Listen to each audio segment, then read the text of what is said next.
KREM 2 News 10 at 10 begins now with Mark Hanrahan and Jeremy Legoo.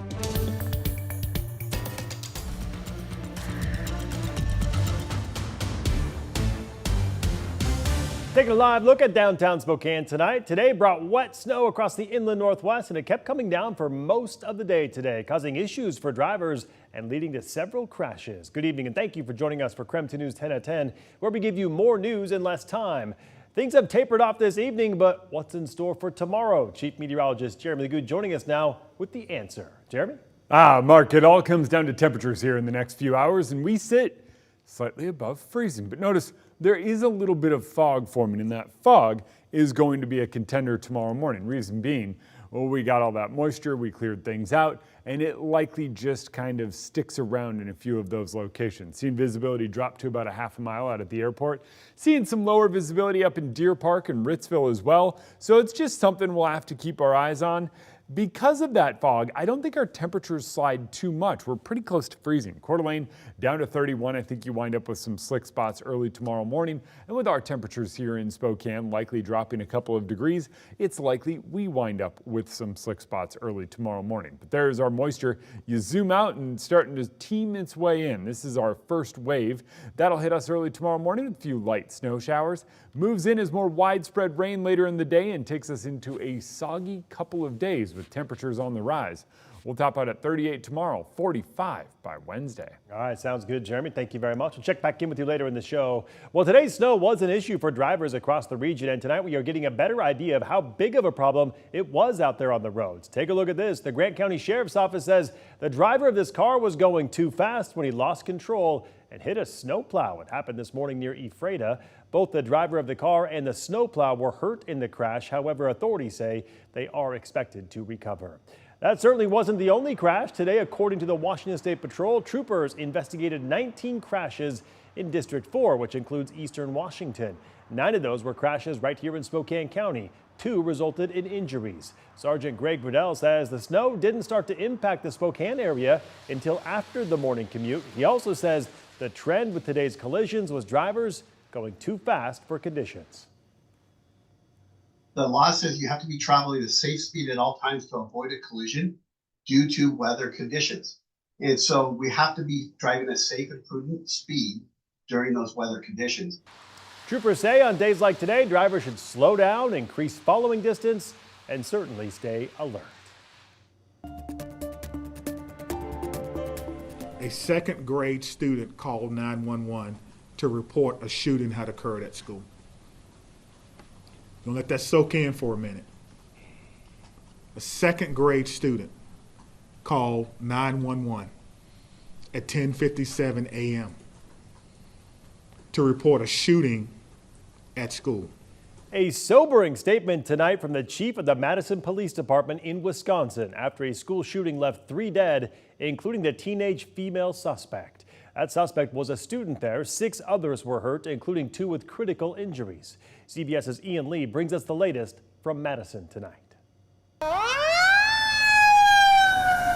Ambulances and police rushed to a private Christian school in Madison, Wisconsin just before 11 a.m.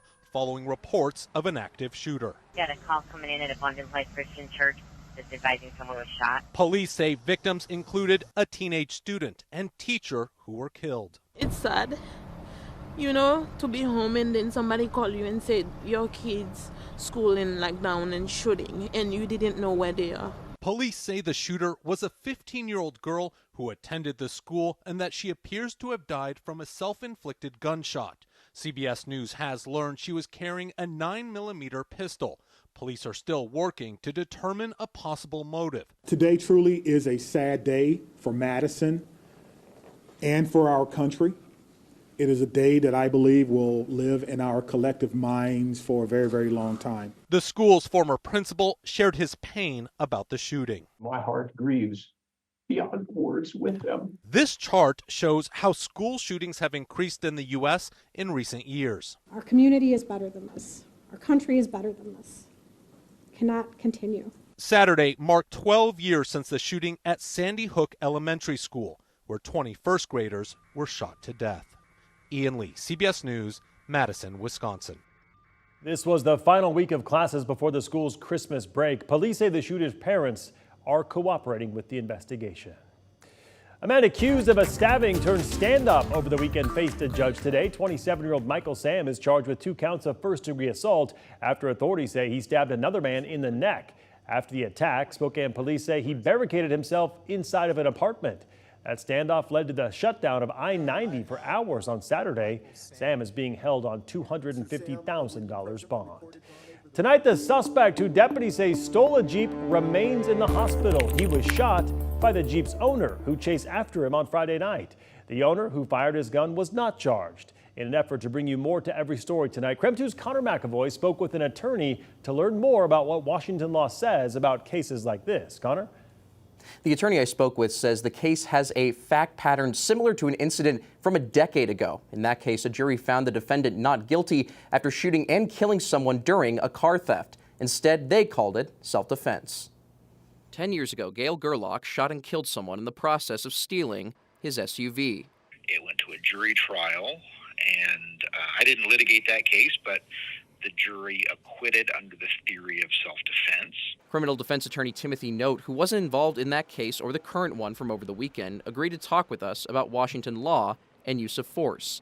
He says the 2 cases do appear to have similar circumstances. In the most recent case, the Spokane County Sheriff's Office says a Jeep was stolen near 9 Mile Falls around 8:40 p.m. on Friday night. Deputies say the Jeep's owner followed the suspect in another car and shot the man. Deputies interviewed and released the owner, but Note says that might not be the end of it. The fact that they didn't arrest the shooter at that moment in time doesn't mean that this case is over. Washington state law says a person will not be punished for protecting his or her property by any reasonable means necessary. While KREM 2 is not aware of any claims of self-defense in this case so far, Note says that could be a possibility as deputies continue to investigate. If the fleeing thief turned the Jeep into a weapon, you can use a weapon to defend against a weapon.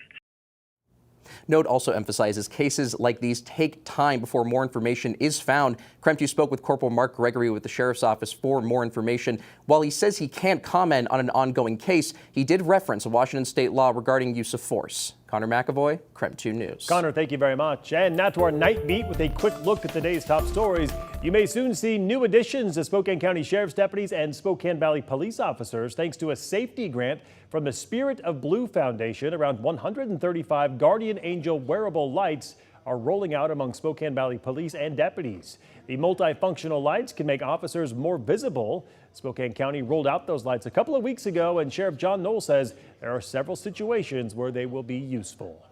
And the Bonner County Sheriff is retiring, sort of. He's leaving office next month, but he'll be back to work in mid-January. Sheriff Darrell Wheeler posted online yesterday that resigning from that employment for 30 days makes him eligible for retirement benefits. He'll then return to work on January 13th to start his 5th term as sheriff. He said Under Sheriff Roar Lakewood will take his place for the next month. Tonight, the Spokane City Council approved a grant of $90,000 to fight organized retail crime. That grant comes from the Washington State Department of Commerce. Excuse me. According to city documents, the money will go to the Spokane Police Department to coordinate responses and patrols when retail crime happens in the city. This follows a report from the past February by Forbes Advisor, which found Washington State ranked #1 by being impacted by retail crime. And that was your Night Beat. To learn more about any of these stories, just head to our website. That's KREM.com. And that was your KREM 2 News 10 at 10, where you get more news in less time.